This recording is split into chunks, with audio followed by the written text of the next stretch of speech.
మనసు కరుగుతలేదు. అందుకే ఈ దుర్మార్గమైన ప్రభుత్వాన్ని పోని ఈయన ఇట్లా ఉన్నాడు అంటే పోని పైన ఉన్న ఆయన ఏమైనా బాగున్నాడా మోడీ గారు అంటే ఆయన కూడా గట్లే ఉన్నాడు.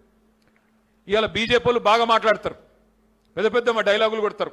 మూసీ ప్రాజెక్టుకు వ్యతిరేకంగా కిషన్ రెడ్డి వస్తాడు, ఈటెల రాజేందర్ గారు వస్తారు. కానీ ఏం జరిగింది నిన్న?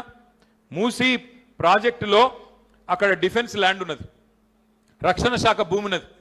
గాంధీ బొమ్మ పెడతాం వేల కోట్ల రూపాయలు పెట్టి అంటే అక్కడ మరి రక్షణ శాఖ భూములు ఉన్నాయి. నిజంగా బీజేపీకి నరేంద్ర మోడీ గారికి నిజాయితీ ఉంటే ప్రజల సొమ్ము దోసుకోవద్దు, ఈ పేదవాళ్ళ ఇండ్లు కూలొద్దు అన్న నిజాయితీ నీకుంటే ఆ రక్షణ శాఖ భూములు ఎందుకు ఇచ్చినావు? నిన్నగాక మొన్నిచ్చిండు నరేంద్ర మోడీ ప్రభుత్వం. బడే బాయ్ ఛోటే బాయ్, బడే బాయ్ ఛోటే బాయ్ దోనో జోడ్కే చల్ రే. అచ్చా మంచిగా నిన్న భూములు ఇచ్చేసిండు, మొత్తం రక్షణ శాఖ భూములు. మూసీ ప్రాజెక్టు కట్టుకో, గరీబోన్ల ఇల్లు గులగొట్టు, ఇద్దరు కలిసే మనం మంచిగా ప్రజలను మోసం చేద్దామని చెప్పి ఇవాళ దుర్మార్గమైన పనులు చేస్తున్నారు. నాకు ఒకటి అర్థం కూడా కాదు, ముఖ్యమంత్రి గారికి ఏ పని చేయనికి పైసలు లేవంట. గరీబోళ్ళకి 4,000 పెన్షన్ ఇయనికి పైసలు లేవు. ఇమాం మౌజన్లకు 10,000 రూపాయలు ఇస్తాడు, పైసలు లేవు. మా ఆడబిడ్డలకు 2,500 ఇస్తాడు, పైసే నెయ్యే. తులం బంగారం అన్నాడు, పైసే నెయ్యే. కిసీ చీజ్ కే లియే పైసే నెయ్యే ఉన్కే పాస్. ఏ ఒక్క పనికి పైసలు లేవు. కానీ మూసీ గట్టనికి మాత్రం 1,50,000 కోట్లు ఉన్నాయంట. మరి అవేడికెళ్ళి వస్తున్నాయి? అందులో కమిషన్లు దొబ్బొచ్చు, అందులోకెళ్ళి మొత్తం పైసలు కొట్టుకొని రాహుల్ గాంధీకి పంపొచ్చు, దానికి మాత్రం పైసలు ఉంటాయి. గరీబులకి ఇయనికి మాత్రం లేవు. రైతు బంధు ఇయనికి పైసలు లేవు, యూరియా ఇయనికి పైసలు లేవు, పెన్షన్లు పెంచడానికి పైసలు లేవు, మహిళలకు ఏది ఇయనికి పైసలు లేవు. నేను ఇలా రాజేంద్ర నగర్ వేదికగా ముఖ్యమంత్రి గారికి ఒకటే చెప్తున్నా. ఇలా మీరు అంటున్నారు, నేను చూస్తా ఉన్నా, ఏమంటున్నారు ముఖ్యమంత్రి గారు? మహిళలందరినీ, 1 కోటి మంది మహిళల్ని, ఒకళ్ళిద్దరిని కాదంట, 1 కోటి మంది మహిళల్ని కోటీశ్వర్లు చేసేదాకా ఇడిచిపెట్టాడంట. నమ్ముదామా? నేను ముందే చెప్పినా మళ్ళీ చెప్తున్నా, ఇది 1 కోటి మందిని కోటీశ్వర్లు చేసే బ్యాచ్ కాదు, తులం బంగారం పెట్టే బ్యాచ్ కాదు, మెడల పుస్తల తాడు కూడా ఎత్తుకుపోయే బ్యాచ్. ఇది చాలా డేంజర్ బ్యాచ్. నేను మీకు రాజేంద్ర నగర్ వేదికగా రేవంత్ రెడ్డికి ఒకటే చెప్తున్నా, అయ్యా నువ్వు 1 కోటి మందిని కోటీశ్వర్లు చేసుడు దేవుడు ఎరుగు. ఒక పని చేయు, లక్షాధికారులు చేయి. ముందైతే లక్షాధికారులు చేయి, కోటిల తర్వాత.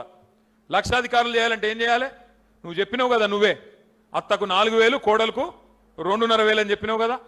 నెలకు 2,500, 12 నెలలకు ఎంత అవుతుందమ్మా? చాలా పూరున్నారు మ్యాథ్స్లో మీరంతా. రియల్ ఎస్టేట్ అయితే బాగా చెప్తారంటుండు కార్తిక్ రెడ్డి వెనకకెళ్ళి. నెలకు 2,500, 12 నెలలకు 30,000, 5 ఏళ్ళకి ఎంత ఇవ్వాలి? 1,50,000. నేను ఒక్కటే అడుగుతున్నా రేవంత్ రెడ్డి గారిని, అయ్యా రేవంత్ రెడ్డి గారు, రోజు తెల్లారలేసి నన్ను తిట్టుడు, కేసీఆర్ సార్ని తిట్టుడు కాదు. నువ్వుగిన్న మా ఆడబిడ్డలందరి ఖాతాలలో 1,67,00,000 మంది ఆడపిల్లలు ఉన్నారు ఈ రాష్ట్రంలో, పేదవాళ్ళు. 1,67,00,000 మంది ఆడపిల్లల ఖాతాల్లో నువ్వు గిన్న 1,50,000 రూపాయలు వేస్తే నేను శాశ్వతంగా రాజకీయాల నుంచి వెళ్ళిపోతా, వేసి చూపెట్టని అడుగుతా ఉన్నా. నువ్వు కోటీశ్వరులు చేసుడు అవసరం లేదు, లక్షాధికారులు చేసి చూస్తా. 1,50,000 రూపాయలు ఒక్కొక్క ఖాతాలు, 1,67,00,000 ఖాతాల్లో ఒక్కొక్క ఖాతాలో 1,50,000 రూపాయలు వేసి చూపెట్టు. పెద్ద పెద్ద డైలాగులు, కోటీశ్వరులు చేస్తా, ఫ్యూచర్ సిటీ కడతా, ఇంకా నేను సలీం ఫేకు కంటే ఎక్కువ ఫేకుతా, అట్లా కాదు. విషయం చెప్పు, అది శాత కాదు. నువ్వు చెప్పినావు కదా మా నిరుద్యోగులకు నెలకు 4,000 రూపాయలు ఇస్తా అన్నాడు, నిరుద్యోగులకు నిరుద్యోగ భృతి ఇస్తా అన్నాడు, అది కూడా 100 రోజుల లోపల ఇస్తా అన్నాడు. ఈ మరి నెలకు 4,000 అంటే 12 నెలలకు 48,000, 50,000 రౌండ్ ఆఫ్ చేసుకుందాం లెక్కల కోసం. 5 ఏళ్లకు 2,50,000 ఇవ్వాలి ఒక్కొక్క నిరుద్యోగికి. మరి ఈ పాటికి సగం అయిపోయింది టైము, ఈ పాటికే 1,25,000 ఇవ్వాలి. నువ్వు ఇస్తావా? వేస్తావా? ఇదే ఇక్కడనే క్లాసిక్ గార్డెన్లోనే యాడనో మీటింగ్ పెట్టిండు అప్పట రాహుల్ గాంధీ వచ్చి, మస్తుగా చెప్పిండు కథలు. ఇస్తాడా మరి 2,50,000 రాహుల్ గాంధీ వచ్చి? ఒక్కొక్క తమ్ముడికి ఒక్కొక్క చెల్లకు 2,50,000 ఇస్తావా? గదే నేను అనేది, గిన్ని మాటలు, గిన్ని మోసాలు. 4,000 పెన్షన్ అని చెప్తివి పెద్ద మనుషులకు, వాళ్ళ కొంప పుచ్చుకుంటే వాళ్ళని మోసం చేస్తేవి. సగం పని అయ్యే పని ఇది. ఆఖరికి మళ్ళీ సంవత్సరం ఎలక్షన్ అయినా మిగిలింది ఇంకొక బడ్జెట్, ఆ బడ్జెట్లో పెడతాడో ముంచుతాడో చూడాలి. నేను ఇవన్నీ ఎందుకు చెప్తున్నా మీకంటే, ఈరోజు నేను చెప్పే విషయాలు మీ అందరికి తెలిసినాయి, నేనేం కొత్తవి చెప్పలే. కానీ మనం రేపటి రోజున మీ అందరి కోరిక ఉంది, కేసీఆర్ గారు మళ్ళీ ముఖ్యమంత్రి కావాలి, మళ్ళా రాజేంద్ర నగర్లో గులాబీ కండువా ఎగరాలి, ఈ రాష్ట్రంలో పేదవాళ్ళు సంతోషంగా ఉండాలన్న కోరిక మీకుంది, నాకుంది. మరి అది జరగాలి అంటే డైలాగులతోని ఉపన్యాసాలతోని కాదు. స్వామిగౌడ్ సాబ్ చెప్పింది కరెక్ట్.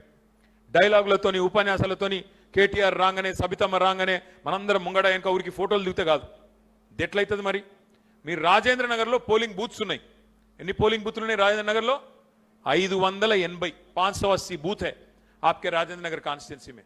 मैं तमाम भाइयों से बहनों से मैं అన్నదమ్ములతో ఒకటే నేను దండం పెట్టి చెప్పేది, మీరు నేల విడిచి సాము చేయకండి, మీరు ఎక్కడో యుద్ధాలు చేయకండి, మీరు చేసే యుద్ధం అంతా మీ బూత్లనే చేయాలి. మీ పోలింగ్ బూత్ ఏదైతుందో 580 బూత్లు, ఒక్కొక్క బూత్లో మీరు గనక గట్టిగా పట్టుబడితే, ఒక్కొక్క బూత్లో మీరు గనక కథానాయకులైతే, ఎవల బూత్లో వాళ్ళు నేను మెజారిటీ తెచ్చి చూపెడతా, ఎట్లా ఎగరదో గులాబీ జెండా, ఎట్లా కేసీఆర్ సీఎం గాడో అని మీరు గట్టిగా అనుకుంటే పక్కా అవుతుంది. ఇక అది ఇడిచిపెట్టి అరే నేను రాష్ట్ర నాయకుడిని, నేను అంతర్రాష్ట్ర నాయకుడిని, నేను జాతీయ నాయకుడిని, నేను అంతర్జాతీయ నాయకుడిని, గా డైలాగులతో ఏం కాదు.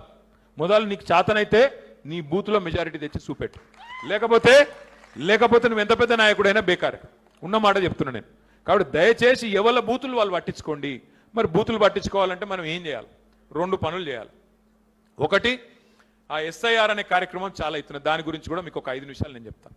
एसआईआर అంటే పెద్ద కన్ఫ్యూజ్ అయ్యేది ఏం లేదు, गड़बड़ होने की क्या डरने की कोई जरूरत नहीं है.